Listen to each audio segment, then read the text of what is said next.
Hey there, fans of horror, and whatever people who like these movies are called. I'm talking about Screamboat today, a new movie that has that twisted childhood universe stank to it, but I actually think it's done in a better way. Let's talk about it we'll do a spoiler review, I think. I think that's fine for this. Let's begin.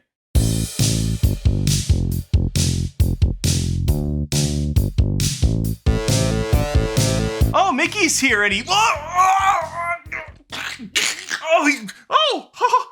I just took over Adam's body to tell you to hit subscribe. Oh, bye everybody. If you're not familiar with the film Screamboat, I don't blame you. You might be familiar with Steamboat Willie though, which is one of the original animated Mickey Mouse classic cartoons by Walt Disney himself. Screamboat is a playoff of that. Why isn't it called Screamboat Willie? I have no idea, but copyright, trademark, whatever it is, gross. This film seems to get away with a lot more though, and I appreciate that aspect. In fact, the biggest praise I'm going to give this movie right out of the gates is that it's better than those shitty Winnie the Pooh Blood and Honey movies and that Peter Pan thing. Now, I don't want you to get my words twisted and in front of me. I said something similar about Snow White, that Rachel Zegler treat that everybody loves. In that review, I started out by saying, hey, I don't like the Disney live action movies. Translation, I don't like Snow White. However, out of all the live action crap, it's on the better side. The better side of crap. Some people were confused. They're like, what, you like this movie? You love Snow White? What is wrong with you? No, idiots, I don't. I said it's fine for parents and children who plan on going to it. They will not have a bad time because they have already decided in their infinite wisdom that they should support shitty films like this. As a critic, it's tricky because I try to look at things from not just my viewpoint, but also the vantage point of the target demographic. So for a live action Disney movie, that's not me. I wouldn't waste my time or money going to it, but I'm reviewing it, so I did. And when we jump into the dark, twisted Disney side of things, look at that, I find myself in the same boat. Subscribe for bad puns. Yeah, I don't like these movies either. So what we're gonna do is I'm gonna talk about this film, tell you why I don't like it, and why you might. So before I jump into the spoilers, let me do this. If you are a fan of Winnie the Pooh Blood and Honey 1 and 2, why? And also, that's great. I'm happy for you. I'm glad you like whatever this stuff is. You're probably gonna love Screamboat because I do think it's easily the best of this whole shit show so far. Keep in mind, this is separate. This is not part of that universe thing. It's its own entity, directed, written by other people. If you're going for the kills and the gore, there is a good amount of it here. There is some gore for sure. The kills can be creative at times. They can also be really terrible looking at others. We're talking about a very low budget movie again here, folks. This is the type of film that normally would have gone straight to DVD, straight to VHS at the Mr. Movies. It'd be on the top shelf or on the bottom shelf, one of the shelves that's not the prominent one where people will look for films. It's also the type of movie you would see playing at 2 o'clock in the morning when you're hungover. You would find Screamboat, along with these other shit show films, wedged in between some movie where there's a shark fighting a megalodon, fighting a snake, hybrid alligator thing. These are, for all intents and purposes, pretty awful movies, but can be enjoyed because they're awful movies. Where I think Screamboat correctly goes, that the other ones didn't, is it knows it's stupid and it has fun for once with the material. Because the plot here is simple. We have a ferry that I guess at one point was operating as a steamboat. It's gonna carry a bunch of passengers around the Statue of Liberty. I'm not really sure where the destination was. The boat just seems to be going in circles for hours. It's quite maddening. And it's gonna range from looking pretty bad to looking, that's okay. Unfortunately for these passengers, which there were more of than I thought there would be for a low budget film, I was actually impressed. There was kind of a full roster of people. None of them are fleshed out in the slightest, and some of them are comically missing any character development. A child and his mother, for instance, is laughably bad. I digress. These passengers are gonna have to deal with a crazed killer mouse who goes by the name of Willie. Willie is large for a mouse, but he is still only up to about people's knees, which does give some of the killing a bit of creativity, but it also, unfortunately, is gonna mean A good 50% of them are basically going to be close-up, shaky cam shots of him scrambling around the bodies, and you'll hear biting sound effects and some blood pulsating out and whatever else gets people off these days.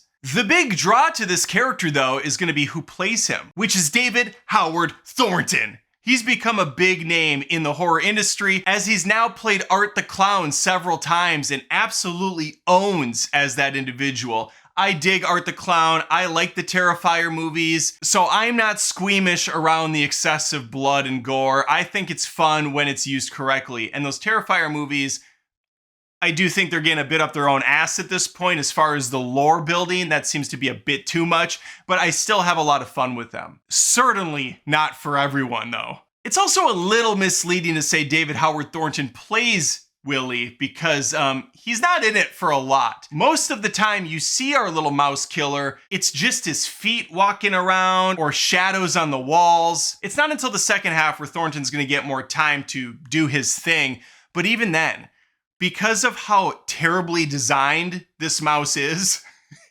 it's hard to really get a performance from him because everything's blended together. It's a gray, scruffy, gross, wet-looking mouse that just leaves no room for any creative expression. It also looks like he's wearing a diaper. I know it's supposed to be his little sailor shorts, but it's not coming off well at all. It's all around just a really fugly looking design. Now, I mentioned this movie has a lot more fun with the material, and I do mean that. Not only are there a lot of musical cues to Steamboat Willie, there's also just a ton of references to Disney movies. Lines people say, things you'll see in the backgrounds. It's always implemented in the cheesiest third grade level writing style of way, but it's still at least something. It's at least in on its own joke instead of thinking it's some serious cinematic universe worth exploring. All right, so the big takeaway here, if you're a fan of these types of movies, Screamboat's gonna be a win for you. I don't see any way around it. If you gave Winnie the Pooh, Blood and Honey 1 and 2 a shot and they're not for you, Screamboat is better, but it's not. This is not what I consider a good movie. I would not spend your hard-earned money going out to watch it unless you have the right group of people you can go with and laugh at the absurdity. Then I suppose it's a good time because at the end of the day, you're trying to be entertained. All right, I'm gonna jump into spoilers now, so tread lightly for Screamboat. The first thing I'll point out is the movie starts with a quote from Disney, and then it actually has an animated film strip style cartoon of Steamboat Willie, but Disney is driving. Walt is driving the boat, and I was like, oh God, please don't do this in bad taste. Don't like slaughter Walt or make him like some psychotic creature or something. Thankfully, they did keep him as just like a nice, friendly guy who for some reason befriended a experiment rat that was on the steamboat. This is the backstory for Steamboat Willie. It's so stupid. And it turns out Steamboat Willie fell in love with a female rat. They don't ever say the name. I imagine it's Minnie, but then that would make him Mickey. It's all kind of convoluted and dumb. But she gets thrust overboard along with Disney, and Willie is casted down into a box, locked away for many, many years up until recently. And when I say cast down into a box, I mean it. I don't know what this is supposed to be on a ship. Apparently ships just have a box cut out of the floor with a trap door on it that they throw shit in. I guess they throw in evil rats or something because that's where he's at. And the movie opens with a couple actors doing really impressively bad New York accents, really hamming it up. Hey, I'm working here. Oh man, this is part of one of those steamships. This is gonna be worth a fortune. Help me break this thing off. He opens it up and steam comes out along with our evil rat. And the first half of this movie, it's trying to do a Jaws thing, keeping him in the shadows. You only get little teases of his feet. He does the whistling. And after that pretty terrible intro, we get to meet our lead hero of the film. It's going to be our final girl. Have to have that every time. Her name is Selena, and she's played by Allison Patel. Selena is very unlikable. She's the fish out of water character. She's new in New York. The city's eating her alive. She wants to move back to Minnesota. Hey, I'm moving back to Minnesota. I'll see you there. Selena constantly rolls her eyes, doesn't want to be around anyone, just has kind of a chips are down shit attitude. She looks good though. I'll give her that. I suppose it's fair she has a bad attitude when she has to be on a boat with a bunch of dipshits. Again, there's a large cast of people in this movie. I would say arguably a little too large for what they're doing here. It was kind of hard to remember who was who and what was going on. This felt like the type of cast you would get in something in A Day After Tomorrow or a Independence Day, where you have like 8 different little stories happening on the ship and you're just trying to kind of remember them all and see who comes together. But this story is not near smart enough to bring it together in any sort of a cohesive way. So it's just randomly jumps around here and there. The lighting never matches well. There is one scene pretty early on when Serena, I already forgot her name, whatever it is, Selena, she informs people that she saw the Rat King dunking one of the dudes on the side of the boat. When she runs into this shot, she is clearly in front of a green screen, and they never show her and the rest of the crew on the screen at the same time again. Obviously some reshoots happened, or something behind the scenes was not fitting right, because every time they jumped camera angles, it looked terrible. But anyway, it does not take long for Willie to go around and start killing people. Why is he doing this? Unclear. We know he wants to see his girlfriend again, but that doesn't mean he has to start slaughtering everyone.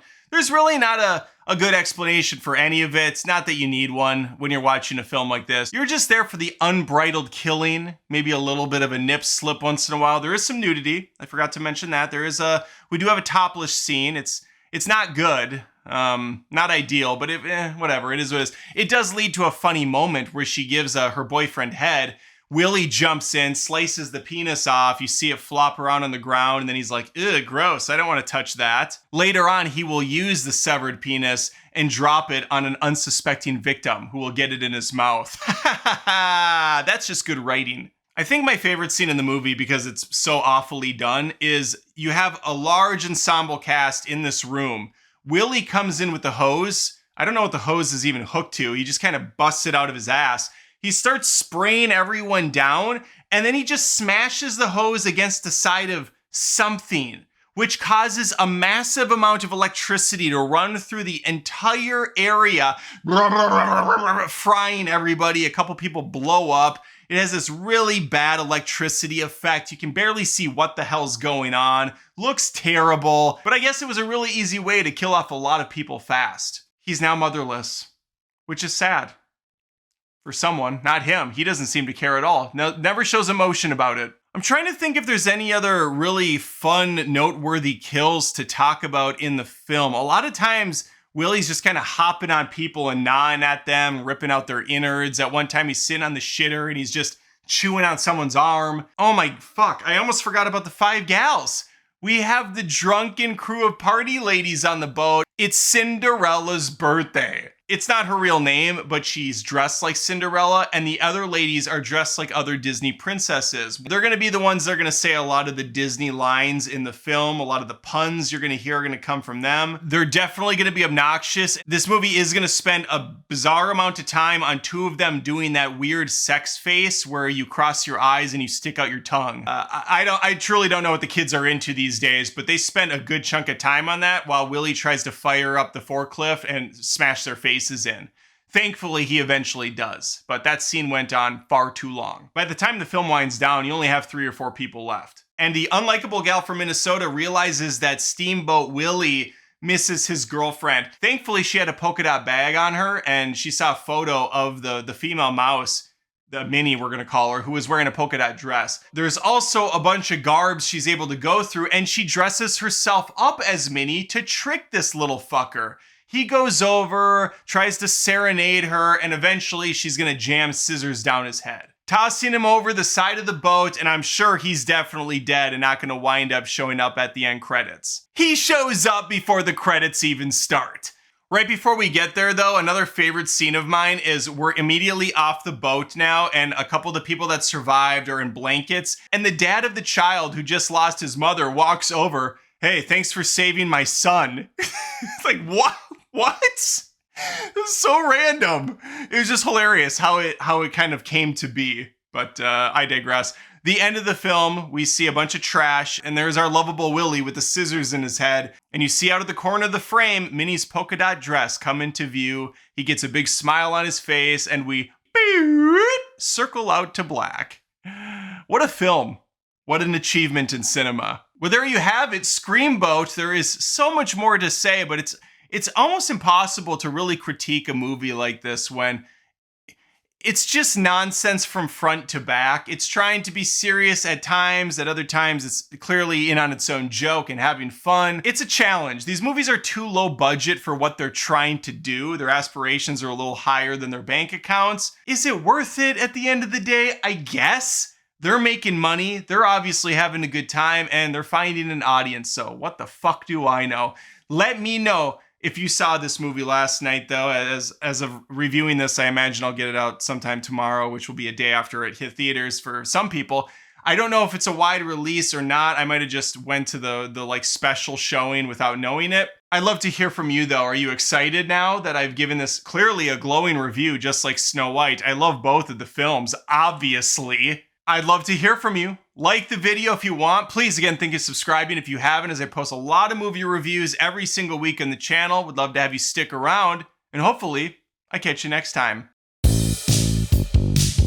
Thanks again for watching the video. If you wouldn't mind, I would appreciate it if you checked out patreon.com/AdamDoesMovies. That's where fans of my channel go to help support it. There are different tiers with different offerings, exclusives every month. We got multiple movie reviews. There's a vlog monthly. And even if you don't want to plop down $1 a month, you can just sign up for Patreon for free and become a member at no charge. Appreciate your time. Thanks.